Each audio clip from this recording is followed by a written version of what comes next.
Narito na naman tayo para sa isang napaka-sweet at nakakakilig na love story nila Kalingap Edu at Ate Viancy. Tulad mo ay aking makilala.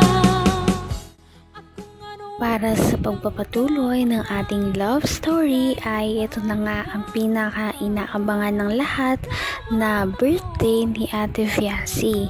Ito ay ang kanyang 17th birthday pa lamang, ngunit parang isang debo na ang datingan dahil sa napakaraming mga handa, bisita at pinaghandaan talaga ang venue at ang party nito ni Viancy.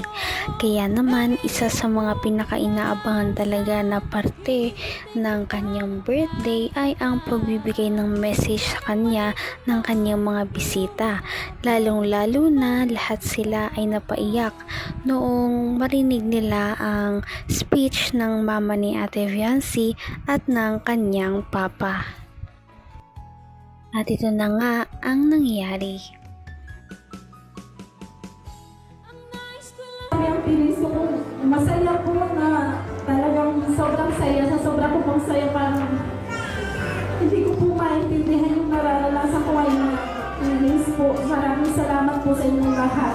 Sa mga kamag-anak ko po ngayon na nandito, sa mga tita po ni Viancy, salamat po sa pagpunta ninyo dito. Sa inyo po lahat, sa inyo po. Salamat.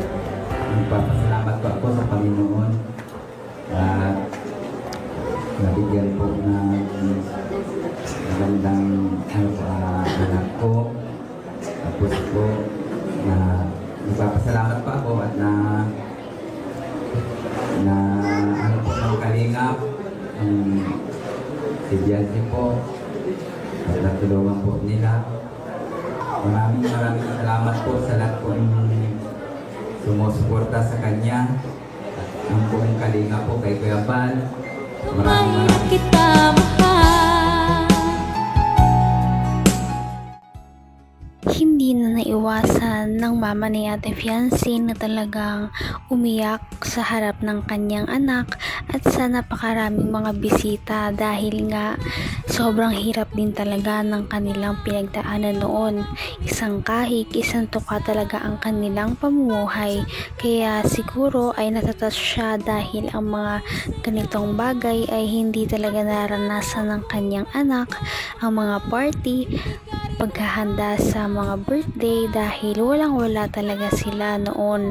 Kahit ang kanilang pangkain lamang sa araw-araw ay hirap na nga silang punuan, mga party pa kaya. Kaya maluha-luha na talaga siya at sasaya dahil ito na ang nararanasan nila sa ngayon.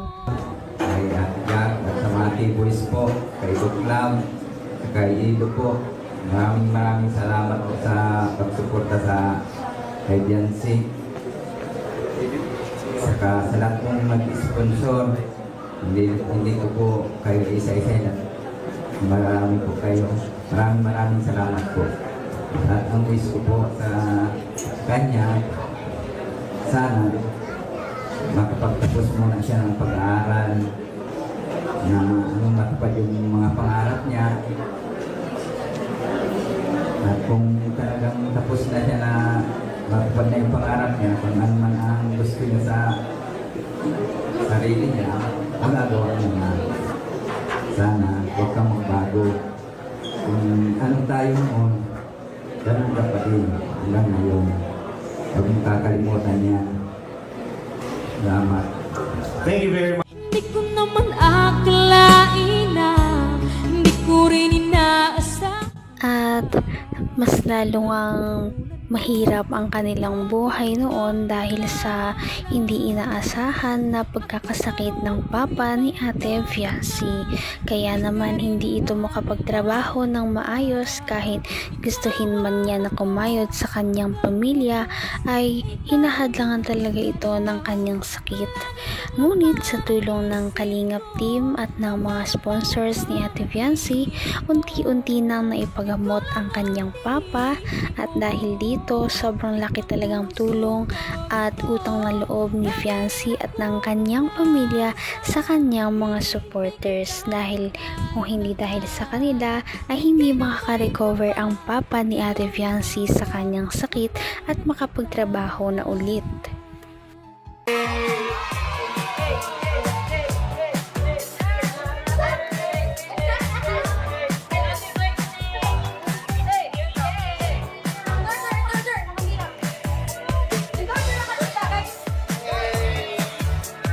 Thanks to you. Happy birthday to you. Happy birthday to you. Happy birthday to you.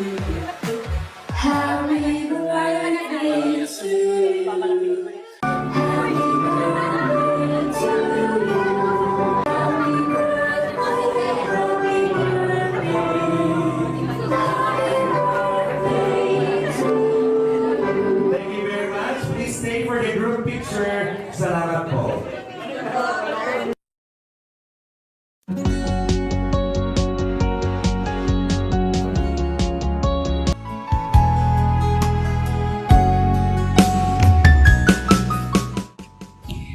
Matapos ang mahabang iyakan ng mga bisita dahil sa mga nakakatouch na message ng pamilya ni Ate Fiancé at ng iba pa niyang mga bisita na makikita ninyo sa aming nakaraang video, pagkatapos nito ay nagkaroon na nga sila ng happy at kasiyahan noong nag-blow na si Ate Fiancé ng kanyang cake at kinantahan na siya ng kanyang mga bisita ng happy birthday.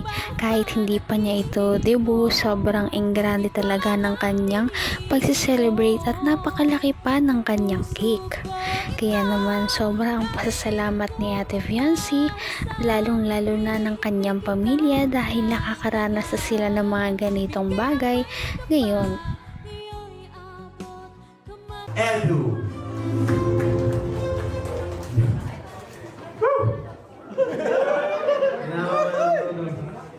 Ay, grabe mga yun ito. First time ko po ito sa buhay ko. Naka-George.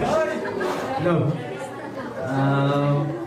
Ayan, muna sa lahat, magpapasalamat tayo kay Kuya Bal, ang founder ng Kuya Bal. Yung tips mo, ano yung bali, copy. Baka magalit natin, joke lang po. Anyway, siya nga pala, sabi ni Doc, ano si Doc? Ay, boss. Hira, Doc. Ikaw pala sa lahat eh. Hira ka kung ano nang ginagawa mo, Doc. Sa mukha ako. Mag-iingat ka, bad-trip ka man yung Kalinga Brab ng 2.5M. Sama naman ginawa mo. Siya nga pala, ay. Hindi ka rin nag-alilangan pa. Ikaw Marami naman talagang taga-support si Ate Fiancé, ngunit hindi natin maikakaila na hindi ganito magbo-boom ang kanyang pangalan at hindi ganito kadami ang kanyang magiging sponsors kung hindi dahil sa kanilang samahan o love team ni Kalingap Edu na EDC Love Team.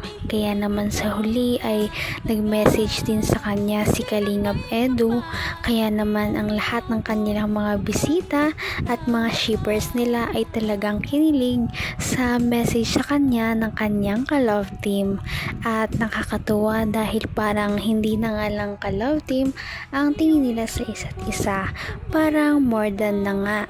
Kaya ito ang ating aabangan sa kanilang mga susunod na ganap. Napaka-sweet talaga nila at napakabait ng tambalang ito, kaya maraming sumusuporta. Kaya naman, sana ipatuloy natin silang suportahan at mahalin si Fiancé, si Kalingap Edu at ang Kalingap team. Yun lamang at maraming salamat sa panonood. Abangan natin kung magkakatuluyan ba talaga si Kalingap Edu at Fiancé. Hanggang sa muli. Bye! ngayon'y abot kamay na kita.